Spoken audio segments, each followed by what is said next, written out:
மறைந்த நடிகர் கலாபவன் மணியோட பொண்ணு செஞ்ச சாதனை. அப்பா கனவ நிறைவேத்தின பொண்ணு. மலையாளம் அப்புறம் தமிழ் சினிமாவுல பல படங்கள்ல காமெடி கேரக்டர்லயும் குணச்சித்திர கேரக்டர்லயும் நடிச்சு பிரபலம் அடைஞ்ச கலாபவன் மணி கடந்த சில வருஷத்துக்கு முன்னாடி காலமானாரு. அவரோட ஆசையை இப்போ அவரோட பொண்ணு நிறைவேத்தி இருக்காங்க. சினிமாவுல ஒரு சில நடிகர்கள் சில திரைப்படங்கள்ல நடிச்சாலும் கூட அவங்களுக்கு அப்படின்னு தனித்திறமைய காட்டி ரசிகர்களோட மனசுல பதிஞ்சிடுவாங்க. அப்படி ஒருத்தர் தான் கலாபவன் மணி. இவரு வில்லனா குடுத்தா அதுக்கு கச்சிதமா பொருந்திடுறாரு. அதே நேரத்துல வில்லனா இருந்தாலும் காமெடி கலந்த வில்லனா நடிப்புல மிரட்டியிருக்காரு.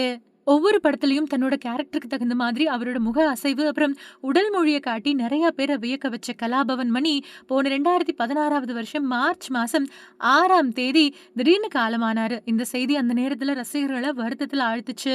திருச்சூர் மாவட்டம் சாலக்குடி பக்கத்துல இருக்கக்கூடிய கலாபவன் மணியோட பண்ணை வீட்ல அவரோட நண்பர்கள் கூட மது அருந்தினப்போ அவரு மயங்கி விழுந்துட்டாரு. அத தொடர்ந்து மருத்துவமனையில அனுமதிக்கப்பட்டு சிகிச்சை பலன் இல்லாம அவரு மரணம் அடைஞ்சாரு.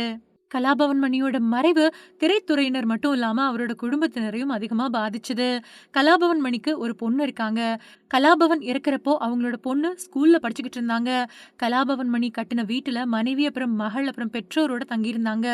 அதுக்கு பின்னாடி எர்ணாகுளத்துல குடும்பத்தோட குடிபெயர்ந்திருந்தாங்க. இந்த நிலையில கலாபவன் மகள் பத்தின சுவாரஸ்யமான தகவல் ஒண்ணு வெளியாயிருக்கு.